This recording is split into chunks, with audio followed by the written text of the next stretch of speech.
Weekly Walk viewers, happy Wednesday. It is a very windy day here in Florida, so I will keep this intro short and sweet.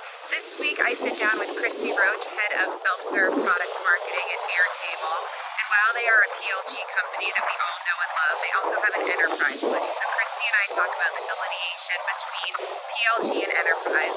We also talk about the biggest mistakes she sees product marketers make at early stage companies, and in honor of Women's History Month, we talk about who her female role model is. So check out the video, make sure you're still checking out the podcast, and we'll see y'all soon. Bye guys.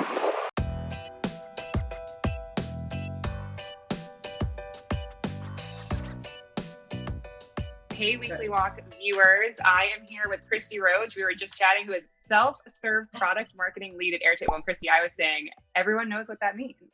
It's very specific. It's also very like niche and nuanced to the business that I work at. But yes. That is the title. That is your title. So tell us a little, us PLG lovers at OpenView, and definitely all of our followers, we know and love Airtable, but tell us a little bit about it.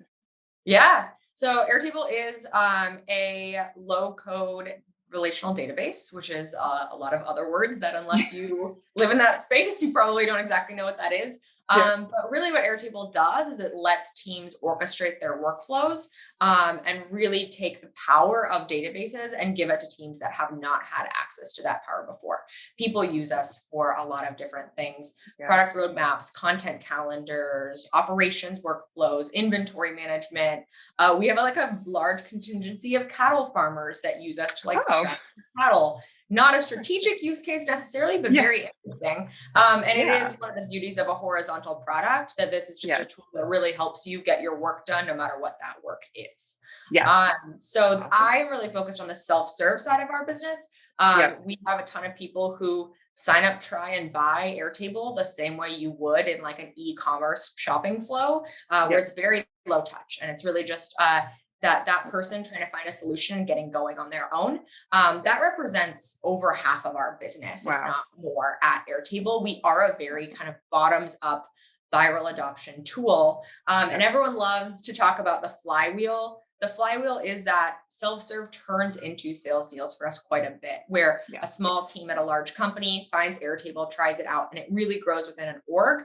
And then they end up being a large enterprise customer. We have another side of our business, the enterprise side of our business, which is just much truer enterprise sales, enterprise marketing. So at Airtable, we split our product marketing team out into two different teams. We don't have a head of product marketing.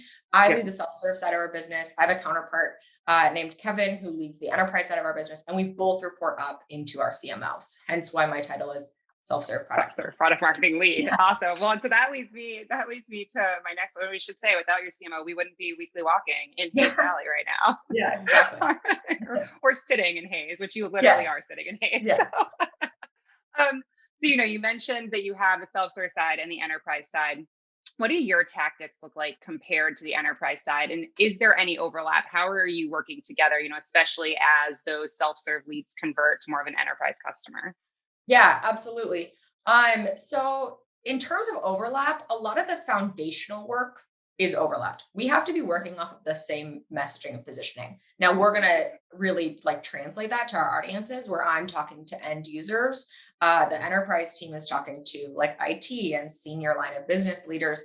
And so that messaging may be a little bit different in terms of the exact benefits you're going to hit on, et cetera, but it really comes from the same core. We launch a product, same deal. Our exact tactics for launching that product might be a little bit different, but we both need to be working off of the same plan in terms of use this product for, what are we trying to do? What are our goals? So a lot of the foundational work is the same when you think about product marketing.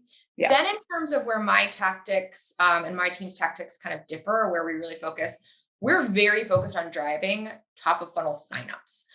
So anything that my team does in terms of top of funnel is all trying to drive a sign up. My main thing is trying to get new corporate domains into Airtable. On the enterprise side, they're going to be very focused on form fills and getting kind of that traditional lead gen motion to really fill a sales pipeline.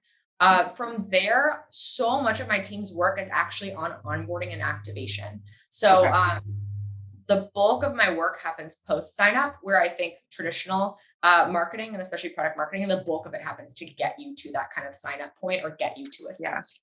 Yeah.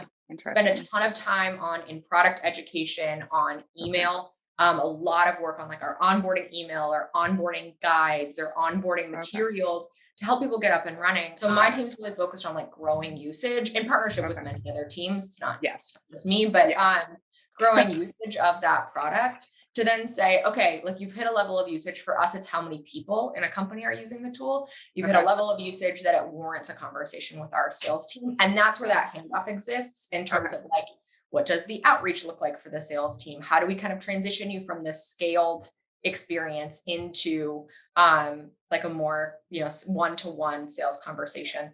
Awesome. So on the just product marketing broadly, what's the biggest, obviously, you folks are more on the early stage side, but there are certainly companies that are a heck of a lot earlier than where Airtable is.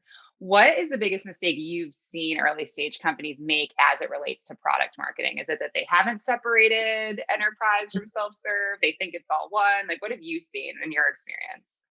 Yeah, I think that the biggest thing, and it's funny, I'm kind of stealing this from Emily Kramer, who I worked for at Asana and has since done really amazing things with her career. She actually wrote a blog post on this a little while ago. And I really agree with it.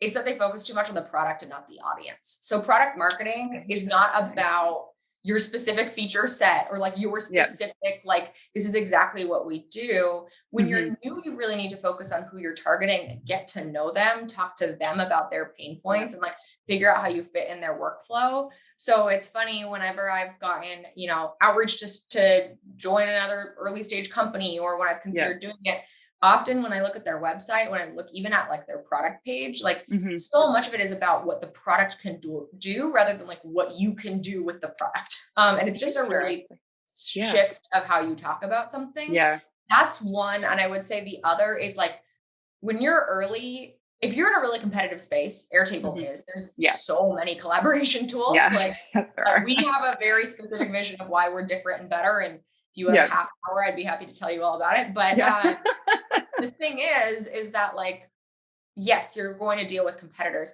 but if you start your product marketing team focused only on how you're different from competitors, or trying to ward off competitors, or trying to like come after a competitor, you're never going to actually focus on what makes you special or what you care about, what your vision is. So I gave you two. No, that makes a great sense though. Like, change, like know your customer and change your mindset. Just focus on them. I love that. And then my last question for you, in honor of Women's History Month, which we are happily in right now, who is your female role model? Yeah, it's such a good question. This was the one that was hardest for me to think through. And I think mostly because I was like, well, that's like, should I talk about my mom? And I was like, everyone talks about their mom. I think right now, the woman that I'm most inspired by and who I think is just setting a really amazing example of leadership is Stacey Abrams.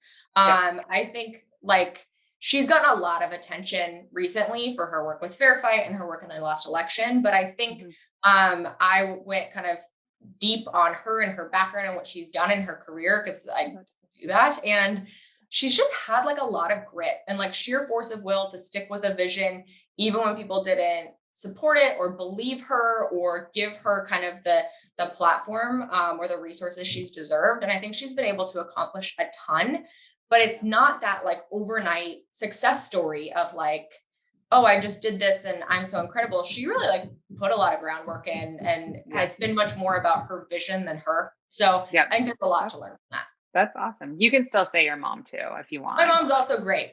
We love moms on the weekly.